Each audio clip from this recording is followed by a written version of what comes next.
So we've mentioned that not only do we communicate and talk to children, but we also need to listen.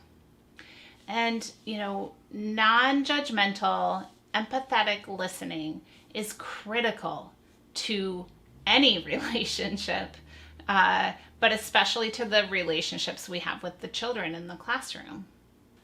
I want you to think about a time when you've been trying to tell something to someone that really mattered to you, that you really had something to say, and that person indicated that they weren't listening. Think about how they did that. Maybe they were looking over your shoulder. Maybe they were doing something else while they listened to you. Whatever the case, think about how you felt when you were trying to share something and it didn't appear someone else was listening. How did that feel? How did it impact the relationship you had with that person? How did it feel if that sort of response happened numerous times in a relationship? Did you keep trying to tell anything to that person? The result of continued sort of interactions like that with a person where they're not listening to you, where you don't feel like they hear what you actually said, the end result tends to be that you stop sharing with that person, right? They're not going to listen. Why are you going to share with them? It can also create in you feelings of not trusting that person and really not feeling like you want a relationship with that person, right? All this to say, we have to be conscious about how we're listening to the children. We know exactly what it feels like not to be heard because we've all had that experience in our lives. Is that what we want the children to experience with us? No. So how do we show them that we are listening without judgment and with empathy? How do we display that to them when they're talking with us? We do it by being present and being calm. So we need to consider our body language and our eye contact. Are we doing 20 things while the child's talking to us, or have we stopped to listen? Okay? And show them that we're listening because our body is mostly still and our eyes are focused on them. We can show that we're listening without judgment by paraphrasing what we've heard them say. So we can sort of echo back what we've heard them say. We can say, uh-huh, or oh. We can give responses throughout whatever they're telling us that indicate, yeah, I'm hearing you. Oh, I can hear, I have, empathy for the emotion you're feeling or what happened there. We need to really accept what they're telling us, okay?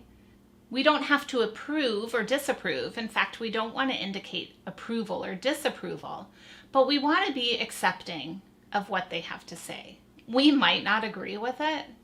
It might be absolutely not what happened, but it doesn't matter because if that's what the child is feeling and perceiving, then they need to express that, and we can deal with the accuracy of it later. When they're talking to us, we need to be accepting of what they have to say. We can ask clarifying questions, but we want to be careful not to add to or force them to take away from whatever they're telling us. So be careful with that if you're asking clarifying questions. We just want to be sure that they're truly clarifying, they're not adding or subtracting from the story. So when we can truly listen with empathy and without judgment, children feel heard and they feel validated. And children, we all know that feeling of needing to be validated about what we have experienced, right? And again, we want to be sure they feel like they've been able to say that and that we've heard it, whether or not we think the story is accurate, okay? That's a critical part of strong communication and relationship building with the children, that they feel they can be honest with us about their feelings, about what they've seen, heard, done, all of it. and that we aren't going to judge that immediately. We might need to get to the bottom of it, but we're going to listen without judgment.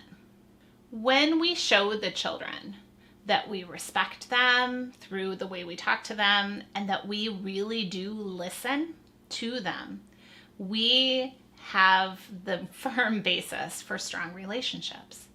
And when we have these strong relationships with children, the management of the classroom becomes a lot easier.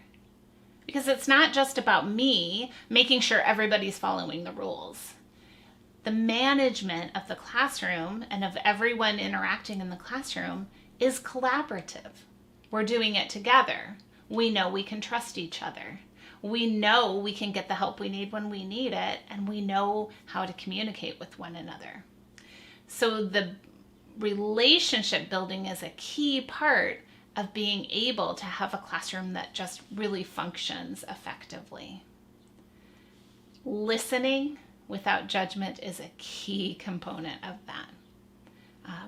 You can't get it if you're always judging whatever any child tells you, and you're not really listening and being empathetic to their side of the story. So this listening piece is really important. It takes a lot of patience and practice. But if you can remind yourself of how good it feels for you when you have someone listen this way, it can give you more motivation to do that for the children, and your relationship with the children is just becomes so much richer and so much stronger as a result.